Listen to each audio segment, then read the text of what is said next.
O sovereign king, that man Abram is the child at whose birth the great star swallowed the 4 stars, which we declare to the king now 50 years since. What? Behold, his father has also transgressed your commands, and mocked by bringing another child, which you did slay. Yes, I remember. He should be thrown into the fire to perish with his son. Tarak, is this true? Why did you give me another child and take value for a child that was not yours? Yes, King, it is true. My feelings for my son were yet tender, and I gave you my handmaid's child instead. Whose idea was it to do something so terrible to your handmaid and take her child? It was my eldest son Haran. He advised me to do it. I knew you couldn't think of something so terrible, Tarak. Servants, go get Haran and throw him into the fire. Yes, my lord.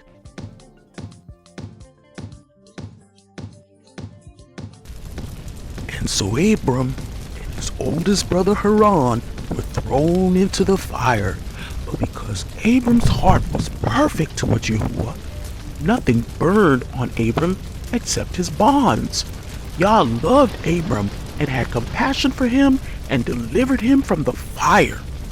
He walked in the midst of the fire for 3 days, and he was not burned. However, though Haran was innocent of the crime he was accused of, his heart was not perfect towards Yahuwah, and he immediately perished in the fire. Many of the servants who cast him into the fire perished as well. The king was informed of this matter and couldn't believe his eyes. He had to go see it for himself. O servant of Yahuwah, who is God in heaven, go forth from amidst the fire and come before me. How is it that you weren't burned in the fire?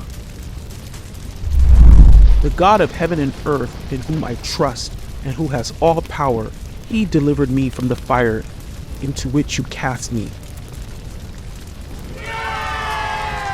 Oh no, please, do not bow down to me, for I am but a mortal man. Bow down to the God of the world who created you, me, and the souls and spirits of all men. Worship and serve him alone, and go in his ways, for it is he who delivered me out of the fire, and it is he who delivered those who trust in him from all pain. And this miracle amazed the king and his entire court, that Abram was saved from the fire, but Haran and the king's servants were burned. And the king gave Abram many presents and gifts of silver, pearl, and gold. The king also gave Abram his 2 head servants. One was named Ani, and the other was named Eleazar.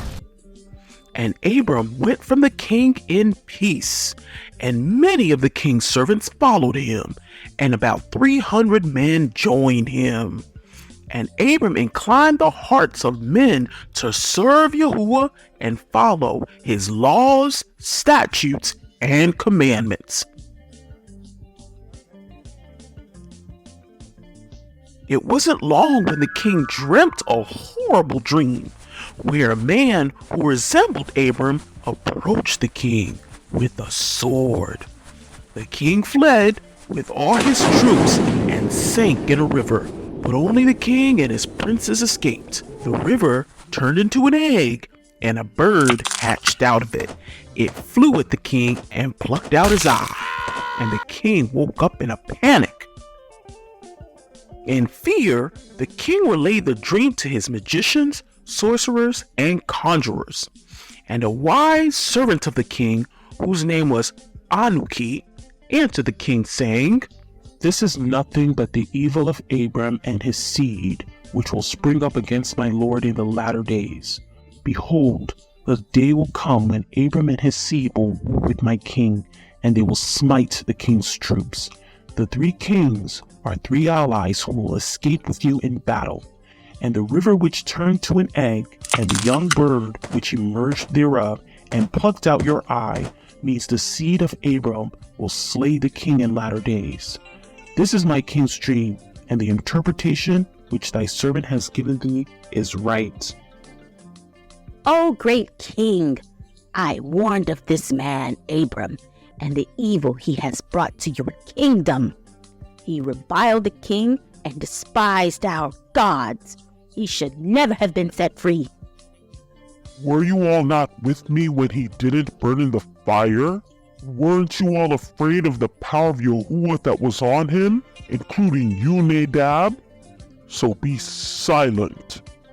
Have you forgotten it is the same God who destroyed my great tower and reduced it to a heap of rubble? The ruins of which you're free to still observe today? May I speak, my lord? It's been 52 years since your sages saw this at Abram's birth. Why suffer him to live? Slay him, that his evil may be kept from thee in thy latter days. And Nimrod hearkened to the voice of Anuki, and he sent his servants to go and seize Abram and slay him. But Eleazar, who happened to be in the king's palace at that hour, overheard the king's decree and hastened to go tell his master Abram. Abram immediately fled to the house of Noah and Shem, and there he concealed himself and found safety, for he feared the king. The king's servants searched his house and all the land of Shinar, but could not find Abram, for he was in the house of safety. It was here Terach brought Abram his wife of 2 years, Sarai, and her brother Lot, for these were the children of Abram's dead brother Haran. Terach also brought all of Abram's servants, including Eleazar, to the house of Noah and Shem. And by the Spirit of the Most High Yah, Terach and all the souls of his household decided to leave the land of Shinar, Abram's birthplace, for good, and head towards the land of Canaan. For it was from the Most High Yahuwah that King Nimrod should not cause Abram's death, but to preserve Abram's life and his future progeny, the nation of Yasharal.